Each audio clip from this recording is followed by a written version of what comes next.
CAF President Dr. Patrice Motsepe is not the only South African flying the flag high in the continent's highest football office. Behind the scenes, former PSL media man Luxolo September is quietly pulling the strings in his role as CAF Head of TV and Communications, and he's been kind enough to fly all the way from Cairo to join us in studio tonight on SABC to talk about some of the latest developments. Great to see you here. Lux, welcome, and thank you for joining us on Sports Live. No, exciting. I mean, SABC is an exciting partner of CAF.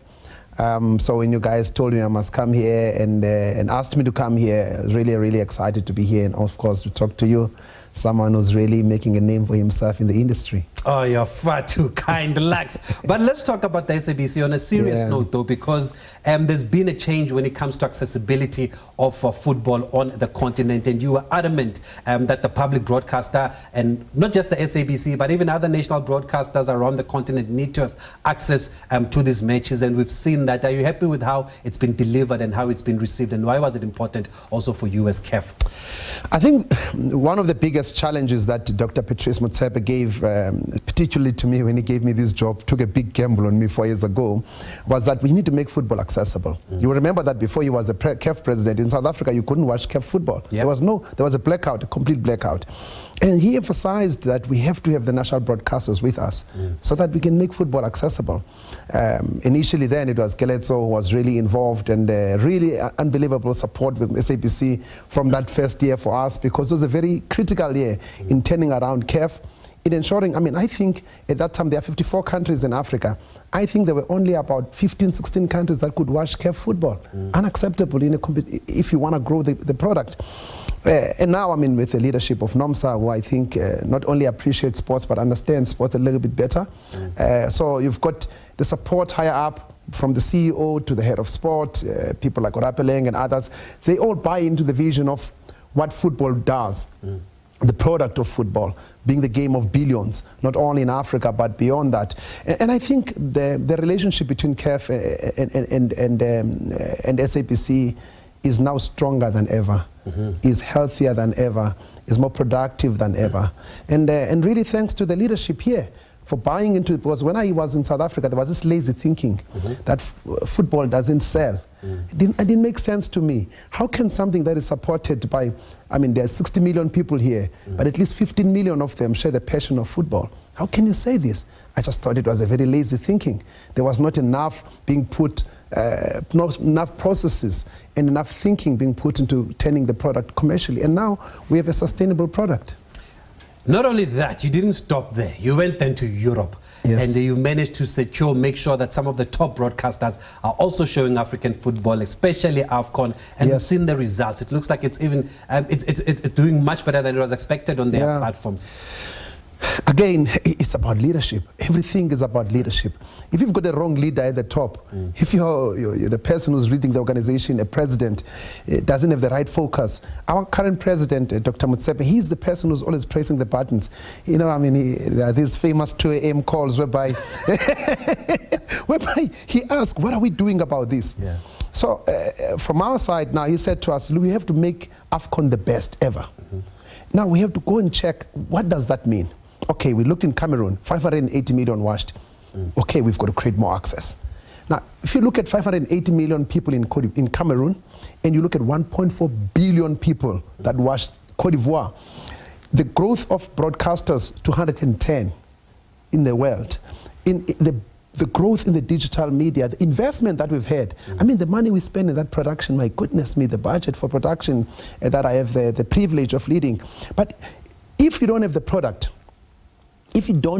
by product, it's not only the 90 minutes, how it's presented, the quality of the product. Even here at SABC, if you don't have that kind of product, you're not going to attract the people. People have got so many options on their hands. They can watch anything. Now you've got to make the product appealing. Now the success of Cote d'Ivoire has made us nervous. We're all nervous about Morocco. We've got this nervousness, anxiety, that is probably because now there's expectations. People know that the Africans can do it globally now. I mean, in Brazil, 25 million people watched the AFCON. In Italy, 21 million people watched. In the UK, the final, the game actually between South Africa and Nigeria was watched by over 17 million people in that UK territory. Unbelievable. Now, I know for a fact that one of the biggest broadcasters in the UK has not only doubled the rights fees for CAF, it has presented what I think is a record offer for African football. I'm not going to divulge the details. I won't spoil the party now. It's just me and you here. I will not spoil the party. I think we must line up all the deals. I mean, SABC is also in the process of making its own intentions to be part of the AFCON party. We are in much calmer waters. The exciting times are ahead. Does that explain then why the president was re-elected unopposed? And what came out then of the Congress, and what are the next, what are the plans now going forward, or what are the next targets and objectives for CAF? Look, I mean, I happen to have been there on his day one in Morocco. Carrying a briefcase. I was carrying I was carrying the briefcase for my leaders as usual. I was there on that day, on the 13th of March. And African football was really facing its toughest moment. CAF was $140 million in debt. That's over about 3 billion rands, right? In debt. There were no sponsors. Sponsors were running away. There was no credibility. There was no money for anything else to pay anyone. There was a football blackout. There was no investment in schools or anything else. Now, I looked at him when he was addressing the Congress, and I remember that night after he addressed the staff, I thought to myself, does he have an idea of what he just got himself into? Because I was reading all the briefing documents, the days leading up to the Congress. Now, let's fast forward this to what has happened in CAF. I think it's a well-known story what has happened, this revolution, this evolution that has happened. When we were in Addis Ababa at the last General Assembly, which was in October last year, he had a number of meetings with his zonal unions, and I happened to be there, closed-door meetings. And I hope I don't divulge anything that is confidential, but one by one, kept on asking him, "Are you standing for re-election?" And I remember in particular, one particular president from West Africa, he says, "If you don't stand, we will force you to stand.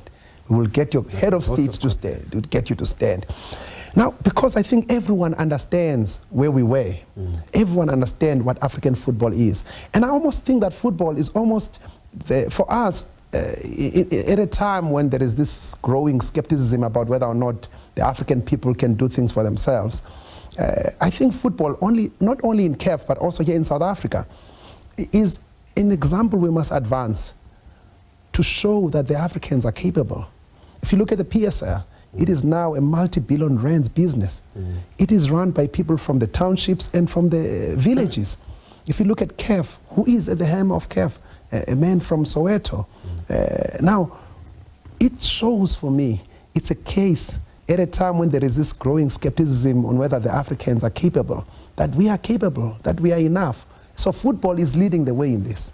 Yeah, and not only at the top, but also on the ground, because we've got this exciting schools championship now. It was here in South Africa a couple of years ago. It's happening again soon, and our girls are the defending champions.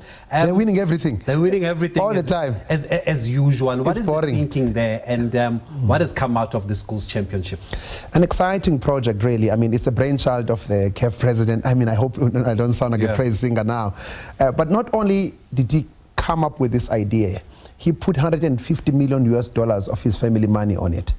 You know, the Motsepe Foundation backing the initial part of the CAF African Schools Championship. 48 countries, just under 1 million kids that have participated. Now, the most important thing is to invest in the youth, in the future. For SABC to be sustainable, they have to find new talent, exciting talent. Yeah. How are we going to find this? They don't fall from a tree. I come from the Eastern Cape, and when I was growing up in my school, there was so much investment in rugby, in cricket. There was Baker's mini cricket, and all of us wanted to play at Grand Como week or Craven week in rugby. Now, if you don't create that excitement in football as well, the sport at some stage is going to miss out on getting the top talent, and also creating a platform whereby the kid from Zanin get to actually rub shoulder with a kid from Cote d'Ivoire at the age of 14. Now, this kid, when he grows up at 21 and is playing for Bafana, he's no stranger to this platform. So it's not only to develop better football players, but it's to give hope. And what are you doing for the clubs? Because there's also been an emphasis on the clubs over the years. You've got to fix the club football. You've got to fix. I mean, I worked at clubs I worked at the league for about 9 years of my life, and it's correct what CAF is doing. I mean, if you remember last year, there was 900,000 rands that CAF introduced as a solidarity fee for anyone who qualifies, even for the prelims. Oh. Everyone has been saying it's very expensive, and they are correct. But now CAF has to make sure that they are able to put and invest money there. If you win the Champions League, I know that in South Africa, you guys have got Mamelodi Sundowns and, of course, Orlando Pirates. Yes. If you win the Champions League, 80 million rands in your pocket.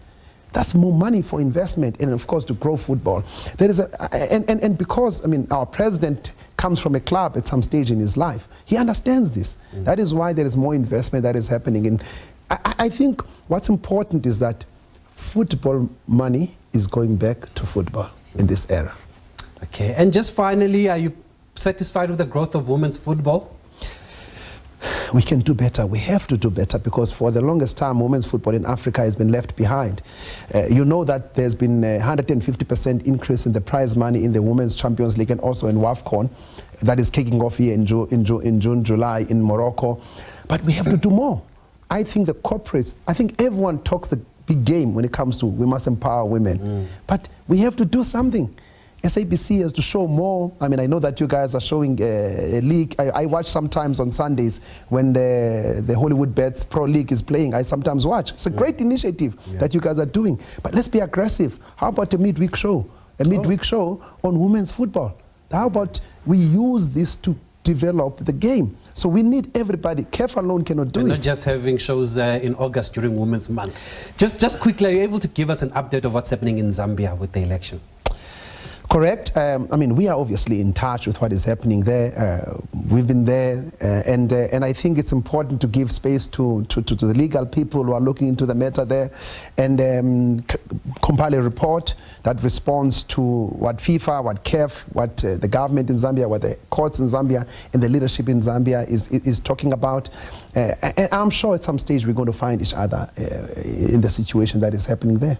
Okay, Lux, product of Baker's Mini Cricket here, joining us. He took it seriously. I just went there for the biscuits. That's why I'm sitting here and you are sitting and you are in Cairo. But thank you for joining us. It's been great catching up to you, and continue doing the great work. We've seen also the Broadcast Academy that you're doing, involving young talent around the country, around the continent, to learn more about broadcasting. Luxolo September from CAF joining us here on Sports Live.